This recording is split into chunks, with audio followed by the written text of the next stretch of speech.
had a good week off. It's great to get back out here. Really important 4 weeks for us.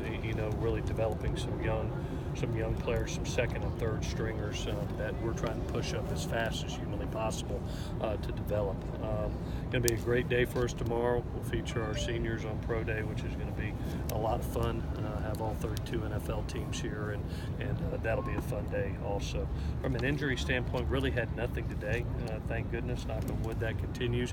And it was good to get Vi back today, and he got some work and everything looked good. So it was good to get him back into the fold and get working, as well as Josh Bebe, who made a nice play in the red zone area there late. So it was good to get some guys back and continue on with that. I'll take any questions that you have. Is Toa just going to be out here but no contact? Yeah, the status for him right now, just with his knees, is we're trying to protect his knees. He's doing individual work. He'll do some snapping during 7-on-7, but we're going to try to leave him out of team functions right now, just the wear and tear on knees, and try to get him fully healthy for a fall training camp. In a pro day, if it rains tomorrow, it's still going to go on? Still rain or going shine? on, yeah. We're going to still have it. We will obviously measurements and the weightlifting will be inside, and then we'll come outside, run 40s. We'll see change of direction wise if we need to do it in the indoor turf or back out, and then all individual drills will be outside no matter rain or shine. Is that something you encourage your younger guys to attend, just so they can, one, encourage their teammates, but two, just kind of see what it's like for down the road? I think that's always been a plus here. That's one of the reasons you come to USC, is to have the availability to develop and learn your craft, and go be a professional both on and off the field. So to be able to see those things is yes. I've told our guys I'd love to have them there as long as they're not missing class. In between classes, I know a lot of our kids will come out, and it's great to have them up in the stands and be able to view that and be able to see that experience, and keeps a goal out there for them to play past college. What's it been like for you having a quarterback like Sam? Have a lot of teams reached out to you to want to talk to you about Sam? Not as many as you think. I think a lot of times you get to that point. I usually get questions on Pro Day. I visit with all the coaches, the scouts, the GMs that are here. I present each kid and my thoughts on them, and be able to tell them what they accomplished here, and then any questions, our whole staff is available the entire day. So I usually get a lot of questions on Pro Day, but leading up to it, I think it's a lot of self-explanation. They've been studying these kids for 2 years now, and they've got a lot of the answers, and any other final questions they have, we're available, myself as well as our whole staff. How much of the draft chatter have you followed, especially with like the quarterbacks? Kind of Sam and Josh, and actually both Joshes kind of jockey for that #1 spot. Yeah, being a quarterback coach by trade, I like looking at it. I haven't got too much into it, but anytime that you have a person that you love in there, and like Sam, to see him go through these experiences, like I've told him, you only get this one time, so enjoy the process and enjoy it. You put all your work on tape, so just enjoy it. And to be able to watch him smile and enjoy what he's doing, it's thrilling. So I do enjoy following, especially quarterbacks, especially this year. I mean, there's so many good quarterbacks in this class. It's been fun to watch. Will you go back to New York, or not New York, but Dallas for the draft? I'll end up leaving that up to Sam. If Sam wants me to go, I will definitely go down there for him. I haven't discussed it with him. He's been busy. I've been busy. But anytime a young man wants me to be there for that day, I will definitely be there for him. What about how the play calling will be run? You had Tim Drevno, who was offensive coordinator, Brian Ellis, taking Tyson's role where he was kind of getting involved in play calling. Is it going to be all T, or is it going to be kind of shared duties between T's got the play calling. Obviously, we'll always, in between series, be able to give our viewpoints of what's going on between myself. You got some quality guys with extreme knowledge, but T will call the plays. With a week of practice under their belt and kind of looking back at the quarterbacks, how they did in the first week, what'd you think of Jack and Matt? Yeah, I thought for first week out, with not a lot of bullets flying around them, they were accurate. The one thing that I'd look forward to watching, and I really evaluate and try to get them better, is when we get in those team settings.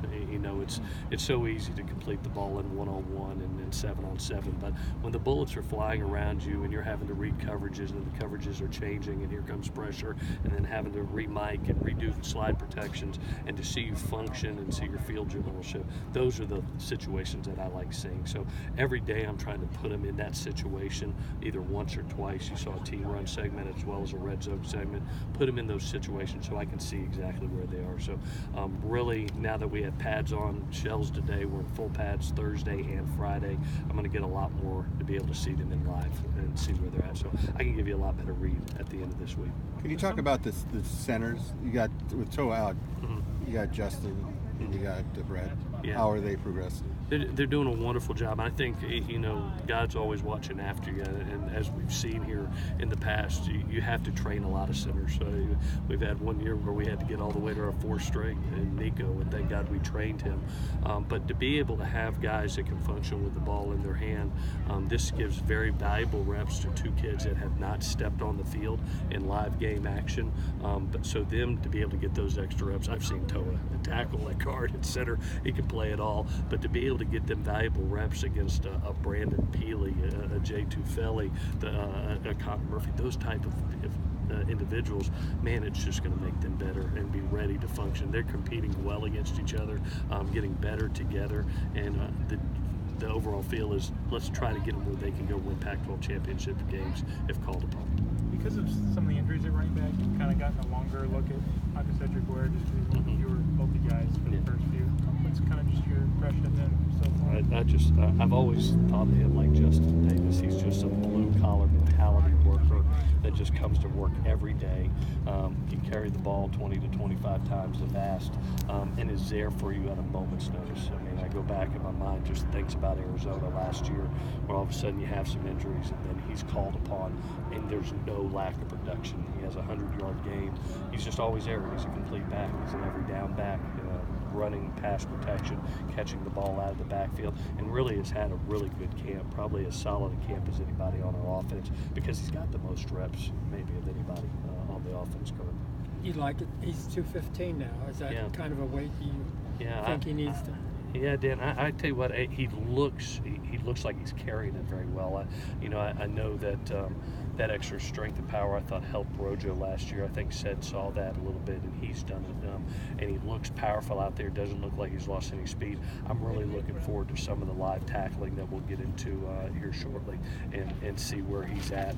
But he's having a great camp right now. You can tell that he's a vet and he's a senior.